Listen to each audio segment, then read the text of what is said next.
Hello swim fans, my name is Karl, and we want to talk about nutrition for swimmers today.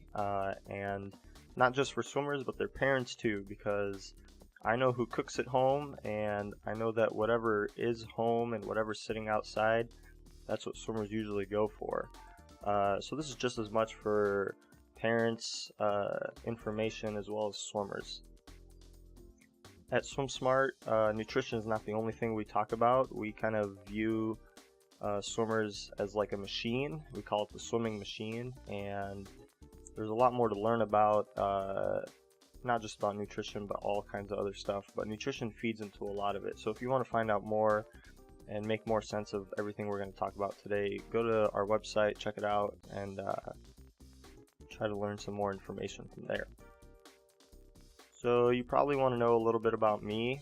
I graduated from Iowa State University with a biology degree. I studied some exercise science there while I was there. And right now, I'm about 6 weeks away from graduating medical school.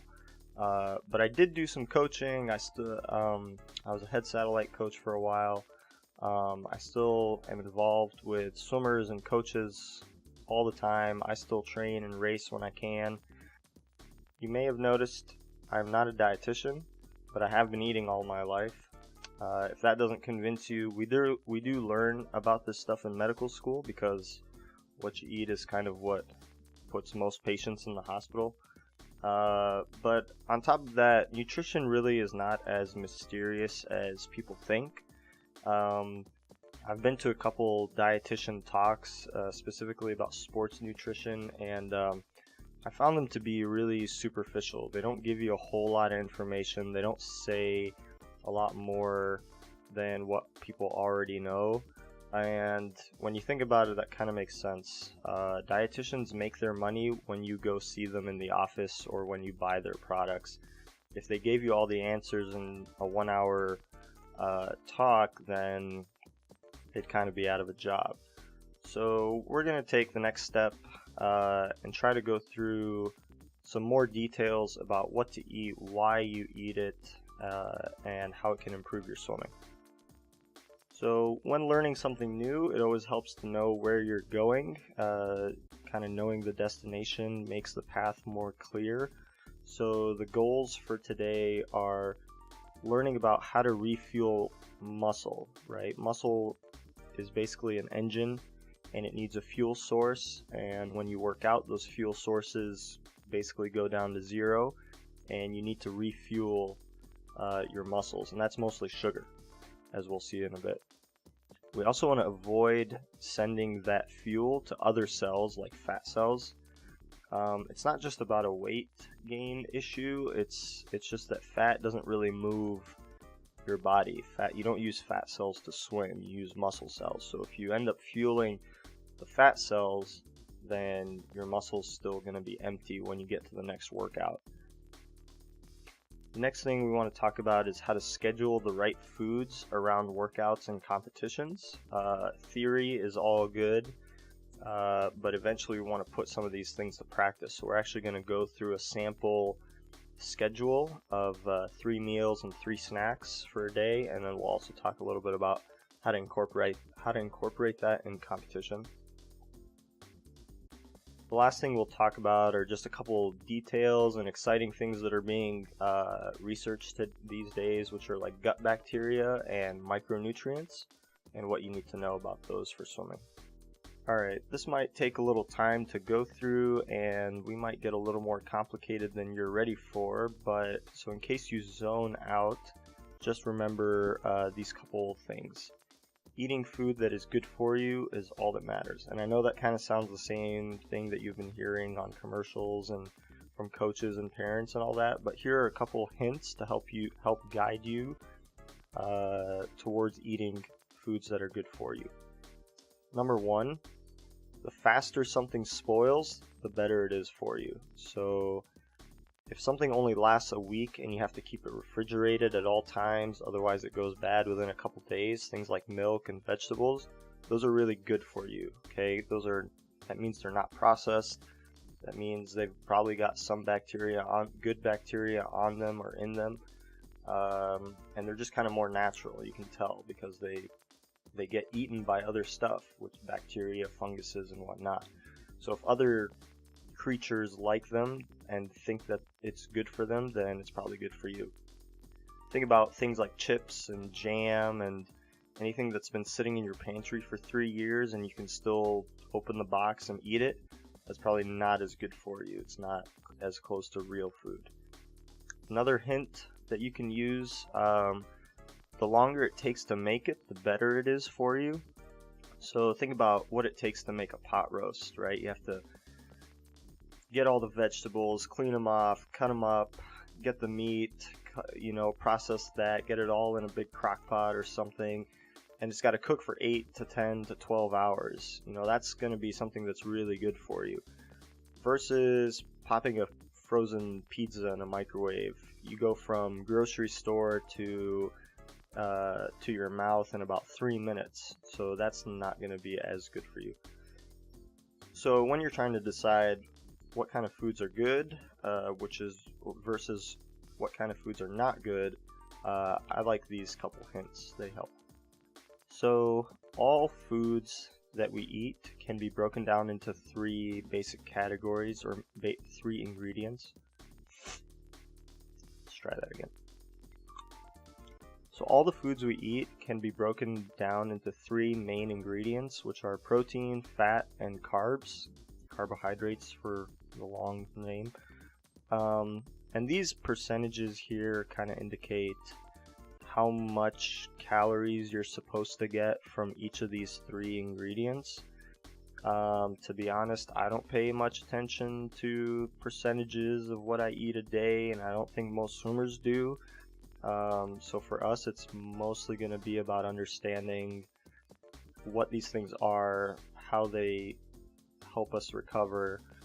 So carbohydrates are probably the most important thing to our recovery. That's what muscles really use to fuel themselves. And they're the most complicated because not all carbs are the same. And they have different effects at different times. And we can actually take advantage of that when we plan out our nutrition. But since protein and fat are way simpler and easier to go through, we'll start with those. So first off, protein. So protein is not used as a fuel source in muscle cells. It's more as an infrastructure molecule. It kind of builds up the scaffolding and the machinery inside cells. Swimmers are not bodybuilders, so we don't need to bulk up and put on a lot of muscle mass. And for those couple of reasons, we don't actually need to adjust how much protein we have in our diet compared to like a normal average person. Protein can be useful in the liver, where it can be converted into sugar and carbohydrates and stored there. And then later on, those sugars can be released in the blood, which can maintain blood sugars during exercise. That becomes a little more important when we talk about scheduling certain foods at certain times of the day. But the big takeaway from protein is we don't really need to do a whole lot to our diet in terms of protein, changing it up or down. If you really want, you could be fancy. Because think about like the first 2 weeks of the season, right? You're not in shape, you're not ready for workouts, but you do a 2-hour, swimming workout and weightlifting and dry land and all that, and you're really, really sore. Obviously the body at this point got way more broken down than usual, and it's going to use a lot more protein during this time than later in the season. So during these couple weeks, when you come from the off season into training, you can increase how much protein you eat a day. Normally, you're supposed to have 1 gram per kilogram per day. So let's take me for example. I weigh 160 pounds. That's about 70 kilograms. That's my body weight. So on a normal day, I should eat 70 grams of protein per day. But if I was just starting a new season and I was really sore and I wanted to increase my protein, I would increase from 70 to 140 grams per day for the first couple weeks. But then after the first couple weeks, I would go back down to the 1 gram per kilo per day. So fats are used quite a bit in swimming as a fuel source. But the nice thing about fats is you basically have an unlimited supply, even skinny kids. So again, we don't need to actually increase how many fat calories we eat in a day. And besides that, the body is really good at converting carbohydrates and proteins into fat if we overeat those things. Now, as you might know, fats can kind of have a bad rap in our culture and society. Some for good reasons, some for not good reasons, but there's basically 3 types of fats, and some of them are better than others. So here are some hints on what to do with fats in your diet. There's something called trans fats, and that has to do with the molecular structure. And those you want to stay away from. These are mostly synthetic fats, and your body has no use for them.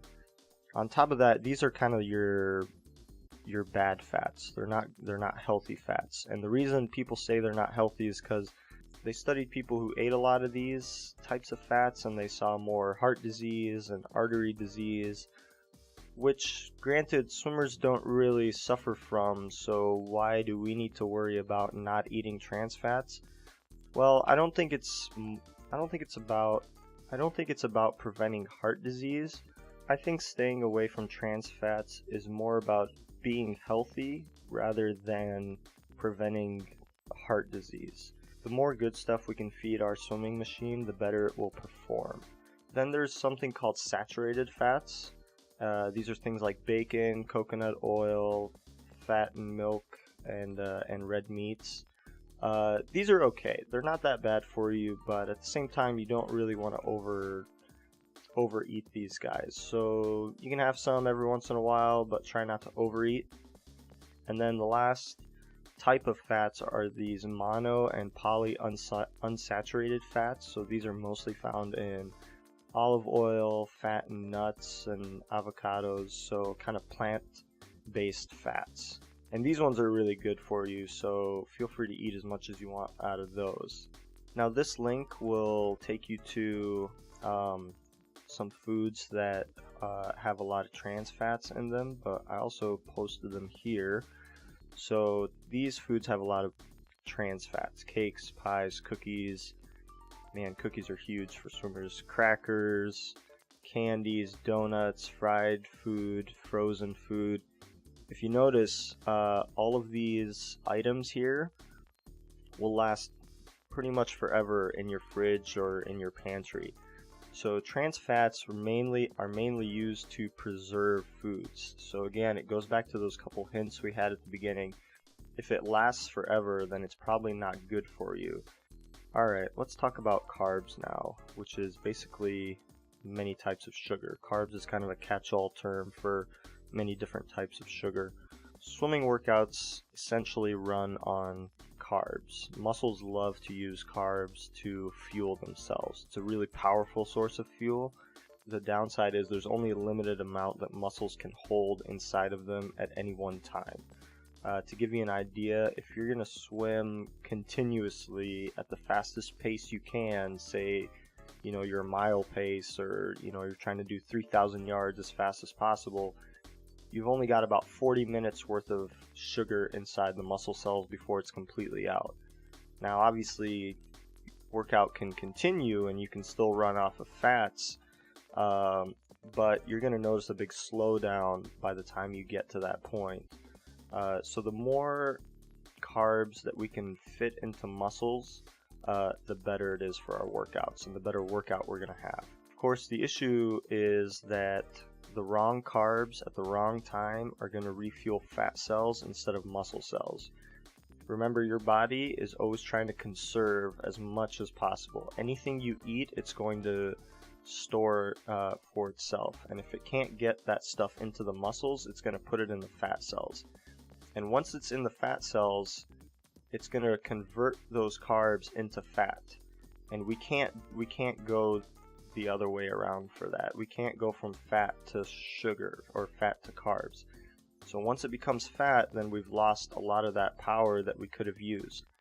So it becomes really important to control where the sugar is going by understanding three things. Insulin, which is a hormone that we'll talk about. The glycemic index, which is a measure of how quickly carbohydrates enter the bloodstream from different foods, and the workout loophole. Okay. One hint before we move on, fructose is a sugar, so technically a carbohydrate, and you've probably heard that fructose is not good for you. Things like high fructose corn syrup is not good for you, and there's a reason for that. Biochemically, your body has no use for fructose as a sugar, so 90% of it will turn into fat no matter what. So we basically want to avoid all types of fructose, which is big in sodas and candies and all the junk food that we love to eat. So let's talk about insulin first. Insulin is a hormone, and a hormone is basically a messenger. When you eat carbs, that gets broken down into sugar, and it enters the blood supply. Okay, and it's going to stay there forever unless this hormone insulin comes around and gives the sugar permission to enter fat and muscle cells here. So if we don't have insulin, the sugar just stays in the blood. For instance, diabetics have this problem. They don't produce enough insulin, and their blood sugars go through the roof, and it causes a lot of problems. And at the same time, just because their blood sugar is really high, their muscles and their fats are actually starving. So they end up losing a lot of weight and a lot of muscle mass. But in a normal person, insulin comes around when sugar enters the blood, and it gives permission for it to enter fat cells and muscle cells at the same time. And insulin can't differentiate where that sugar goes. It can't say, oh, just go to the muscle cells right now, and when you're full, then you can go to the fat cells. That's not how it works. Insulin can't differentiate. It's going to send it everywhere. Just as an aside, the reason your body does this is because there's one organ which gets first dibs on sugar all the time. And I didn't draw it in here, but the brain has its own loophole. It doesn't need insulin to tell it to take sugar. The brain kind of thinks of itself first, so the reason this whole complicated mess exists is because we want to make sure the brain gets its supply of sugar before any other organ, muscle, fat, anything like that. And then once the brain is satisfied, then insulin comes into play and gives permission for other types of cells and tissues to take sugar. So you may have guessed that sending half of the sugar we eat into fat cells is not going to help us very much in the next workout. Our goal is to maximize getting the sugar into the muscle cells. Because insulin can't differentiate between fat and muscle cells, the more it rises, the worse it's going to be for us as swimmers. And the amount that it rises is based on a food's glycemic index. Okay, so we're going to talk about that next. So a glycemic index is a number given to different types of foods. So apples have a specific glycemic index, bread has a specific glycemic index, any food that has any carbs in it at all. Low glycemic index foods, like here on the left, are going to cause a really slow and low rise in blood sugars over a long period of time. Because the blood sugars don't go up that high, you don't need a lot of insulin to bring it back down, and that's going to be a good thing. High glycemic index foods, things like Gatorade, Powerade, it's just straight sugar, candies, they're going to cause like a big spike in blood sugar, and your body needs to respond to that by producing a big spike in insulin. The more insulin spikes, then the more sugar we're going to lose to fat cells instead of the muscle cells. So our goal is to avoid this spike. That's a bad thing. So here's a couple lists of foods and their glycemic indexes. This top link will send you to a simple list, just 100 foods. This bottom list has over 1,000 foods listed, and it can get really complicated and annoying if you're trying to look up one specific food in its glycemic index. And so it becomes much easier to actually group it as high, medium, and low glycemic index foods. And the numbers are here. So high glycemic index foods, 70 or above, and then medium is 40 to 70, low is less than 40. And these are kind of more guidelines. Obviously, food is not the same everywhere in the world, so it's more of a guesstimate and a guideline than a hard and fast rule. Here's a really nice picture to show what kind of foods have different glycemic indexes. On top of that, they organize it into kind of food groups. So here you have beans, breads, cereals, and then within cereals, let's say you've got your low glycemic index foods here, and see their cutoff is 50, so it kind of depends on what number you want to use.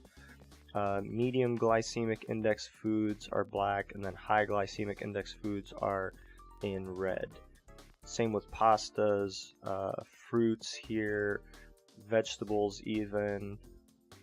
And this is going to be super helpful in organizing what to eat, when to eat it, when we get to that point. Just one thing to note, you might see fructose down here as a low glycemic index. That's true, it doesn't make your glucose or it doesn't make your blood sugars rise that much, but as we said before, it has a totally different biochemical pathway. And actually fructose is used in research to cause diabetes in mice. So if you want a mouse to have really bad diabetes, you don't feed them glucose or other sugars, you just feed them a whole bunch of fructose.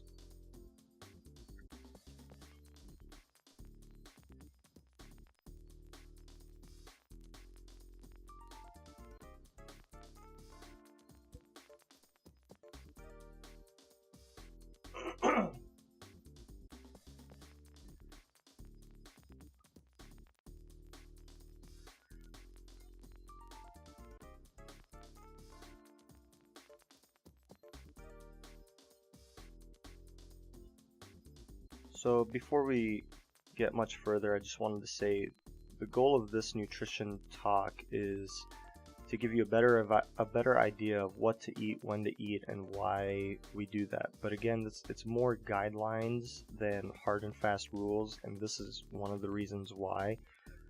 So a glycemic index is measured by feeding someone 50 grams of carbs from a specific food and then seeing its effect on blood sugar. That doesn't take into account how many servings of that food you need to eat to get to those 50 carbs. So we can take an example here, watermelon. So just one thing to mention about glycemic index. It is more of a guideline because of the way we get that number. So in order to get a glycemic index, you have to take a specific food, figure out how much of it you have to eat to get 50 grams worth of carbs from that food, and then you feed it to a person, and then you see how high their blood sugars go. Of course, that doesn't take into account how many servings you need to eat of that food to get to the 50 carbs. So basically, it doesn't take into account the density of carbs in that food. Let's take watermelon as an example. If you look at that chart on the slide before, it's got a glycemic index of 72, which is really, really high. But each serving has so little sugar, it's so dilute in its sugar, you would basically have to eat the whole watermelon to get any rise in sugar. Combining the idea of the glycemic index and how much sugar there is per serving is called the glycemic load, or basically what's the density of the item that you're eating in terms of carbs. That means that just because something has a high glycemic index doesn't mean that it's automatically bad for you. It also depends on kind of its carb density or its glycemic load. But I've been around swimmers enough to know that they overeat just about everything. So we can keep our talk simplified and just worry about glycemic index. Just knowing glycemic indexes is going to be enough to give you a good guideline and an idea of what to eat and when to eat it. Okay, this is the this is probably the most important slide of this whole talk. There is a loophole when it comes to sugar and insulin. So when you're working out, let's say you're working out right here, and you eat a whole bunch of carbs, you don't need insulin to give permission to the muscles to take the sugar from the blood and store it as carbohydrates. The reason for that is, when you work out, your body kind of assumes it's in a fight situation, and it wants to give as much energy to the muscles as it can in order to kind of survive that situation. So it's kind of designed into the hardware. At the same time, fat won't get any of that sugar because fat's not going to help us in a fight or anything like that, and your body kind of thinks it's in a fight when you're working out. So if we redraw the graph, let's say we take high glycemic carbs and workout, you still get the sugars to go into the blood, but now insulin stays low because we don't need permission to get it out of the blood and into the muscles. This is a huge loophole, and we're going to use this to schedule what foods we eat when. So I know that was a lot, and a lot of it was probably new to you, so just as a summary, insulin is bad. We want to avoid insulin spikes as much as possible. Sugar and carbs raise insulin, and the higher the glycemic index of a food, the more insulin will be released, and that will cause more sugar to go in the fat cells and less sugar to go in the muscle cells. Insulin can be avoided by doing two things. You can either eat low glycemic index foods, or by eating during or right after workout, like within 30 minutes. That's your window of being able to eat high glycemic index foods without getting an insulin spike.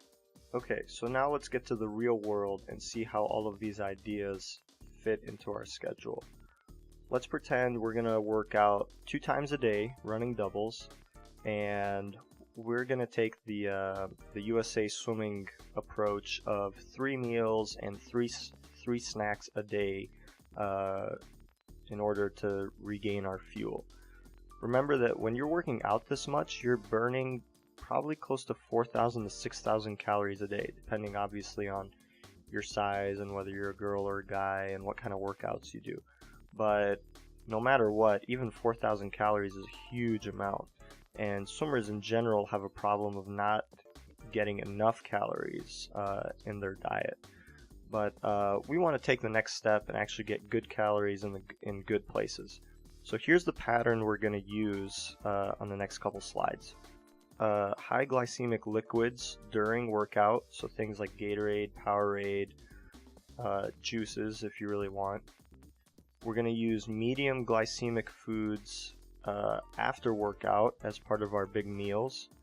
And then the further away we get from workout, the lower glycemic foods that we're going to use to refuel. And throughout this whole meal plan, we're going to stay away from junk food because that's where we're going to find a lot of fructose and trans fats, and that's basically just garbage. And you've heard the saying, garbage in, garbage out. So we're going to avoid all of those. Okay, so number 1, you wake up for morning practice and you need to have a snack. And this is mainly to refuel the livers. When you're asleep, because you're not eating for 8 to 10 hours, your blood sugars are maintained by your liver. Your liver releases whatever it had stored, or it takes protein and converts it into sugar and gives that to the blood so your brain stays happy. And we want to refuel the liver in the morning right when we get up, because we want to keep blood sugars stable, mostly for our brains when we actually hit the water. So about 30 to 60 minutes before workout, we're going to try to do a liquid snack of low to medium glycemic foods, focusing on carbs and caffeine. We don't want to eat a lot of protein or fat right here because those take too long to digest and you're just going to feel heavy in the water. So really good examples are like breakfast shakes, apples, oranges, but not the juice. Okay, juice is like a high glycemic index stuff. They take out all the good stuff in fruit and basically leave you with sugar water. So juice, for the most part, we're going to get rid of. So during morning workout, that's when you can drink your super high glycemic index liquids, Gatorade, Powerade. If you want, you could put your juices there. Make sure you start that stuff after warm up. One thing I didn't mention before is, let's say you start drinking Gatorade before jumping in the water. What's going to happen? Your insulin's going to go through the roof, and by the time you start warming up, the insulin's going to be pushing your blood sugars down to try to get them back to normal levels. At the same time, your muscles start working, and they start taking sugar out of the blood too. And now you've kind of had a double whammy on your blood sugars, and your blood sugars actually go way too low. And then you feel really tired and lethargic because now your brain doesn't have enough sugar to run off of. And your brain only eats sugar. It doesn't store anything inside of it, and it has to have a good amount of sugar. So sometimes if you notice, if you eat too soon before workout, you can feel real tired throughout workout, and we want to avoid that. So only start drinking this stuff after warm-up starts, because then you'll be able to, then we won't have any insulin on board and we'll avoid that sugar low. Once workout is done, between exiting the pool and hitting the shower, you can have another big bottle of a sugary drink. This has to be done almost right away when you get out of the water. Don't wait until you get to your first class or when you get home. That's too late. At the same time, you can eat something like fruit roll-ups, dried dates, chocolate. These are all okay, but again, we want to eat these as soon as we get out of the water, not wait for an hour before eating that stuff. So meal one is probably going to be breakfast for most of us, and this here we want a balanced meal, so proteins, fats, carbs, and we want to focus on medium glycemic index carbs. So we probably just jumped out of the water a few minutes ago, so it's okay to have a good amount of carbs here with an okay glycemic index. So we're talking about oatmeal, yogurt, stuff like that. Again, we're going to stay away from juices from now on. It's basically all pure sugar and no nutrients. We're also not going to do donuts, pancakes, cakes, all too much trans fats and just kind of empty calories. So the more we can stay away from that stuff, the better off we're going to be. So I'm assuming most people listening to this talk are kind of high school / college age. So this second snack during the day can either be before or after lunch, depending on when lunch is. I know sometimes lunch in school can be as early as 10 o'clock in the morning. So in that case, you'll want to push snack 2 till after lunch. But snack 2 is basically going to be a low glycemic index food, something salty I recommend, because the more salt you can get in your diet, the thirstier you're going to feel, and a big part of our diet is actually keeping our hydration up, so salt is going to help you stay hydrated. Some examples are almonds, avocados, nuts. You can have another shake. I think cheese is a really good place to put that here, so mostly protein based foods. When lunch rolls around, same thing, we want all of our key ingredients, proteins, fats, and we're going to focus on low glycemic index carbohydrates, so that's going to be vegetables. I recommend kind of meat and veggies for lunch, very, very paleo-like here, if you've heard of the paleo diet, which is supposed to mimic how cavemen used to eat back in the day.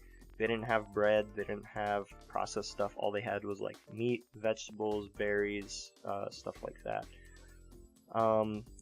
I remember what was served in school, and we're going to stay away from all of that garbage.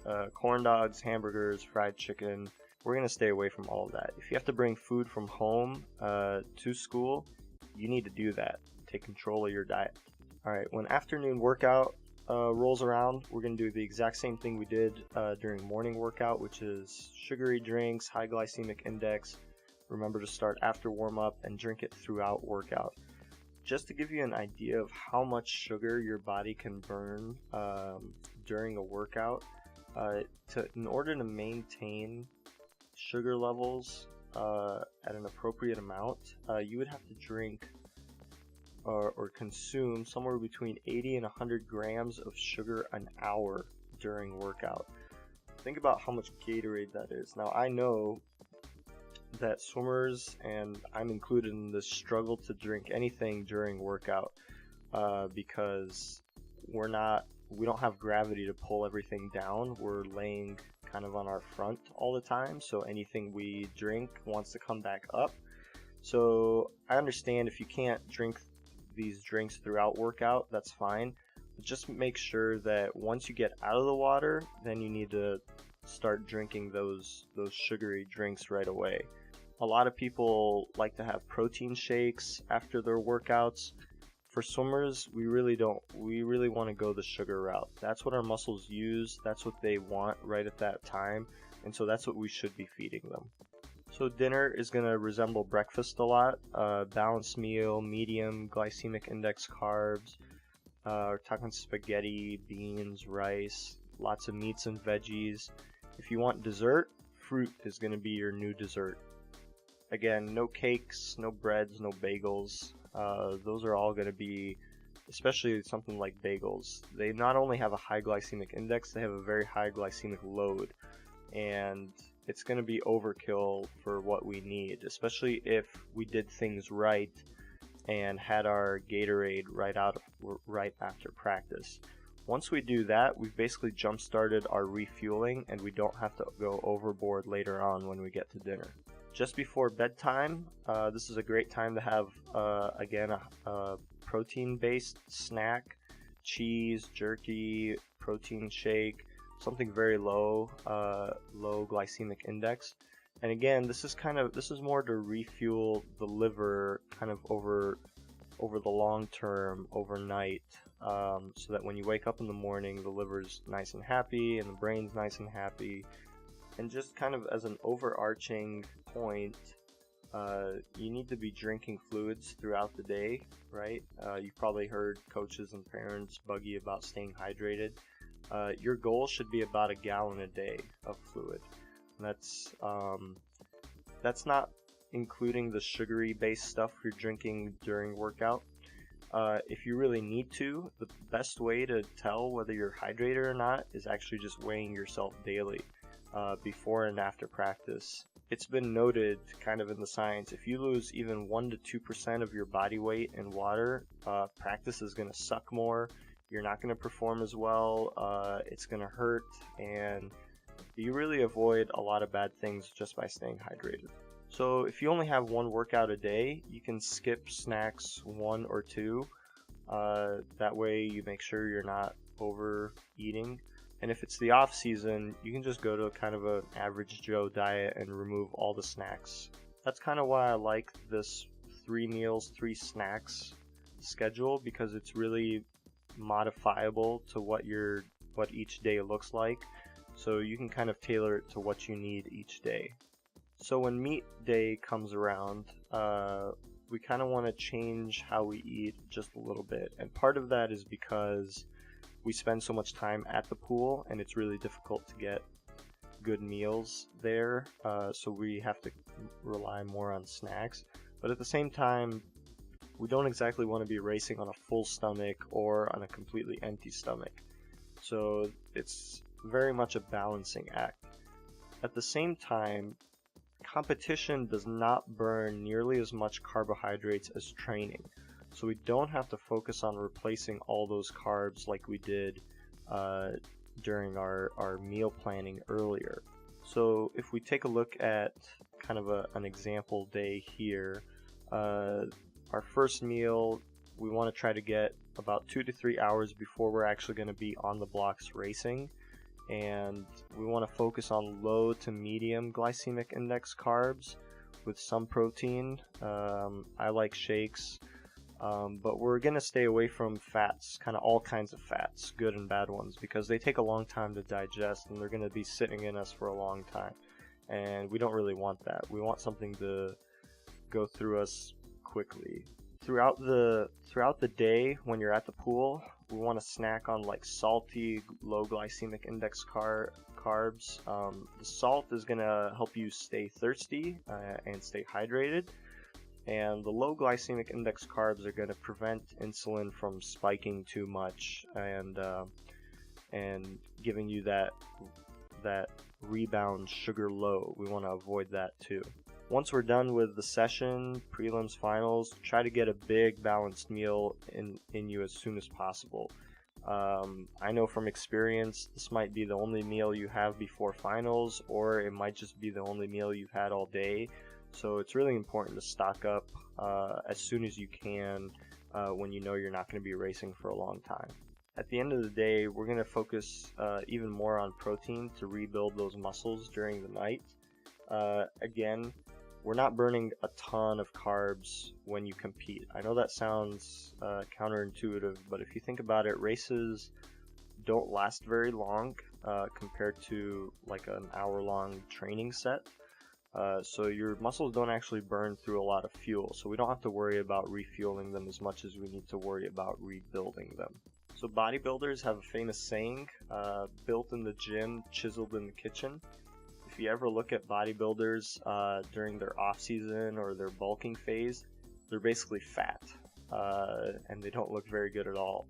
But when it comes to competition time, they don't change how much they work out nearly as much as what they change in how they eat. All they eat basically is like boiled chicken and broccoli, and that's kind of how they look so good for their competitions. And it just gives you an idea of how much nutrition can change how your body operates. And I think we can take advantage of that and learn from it too.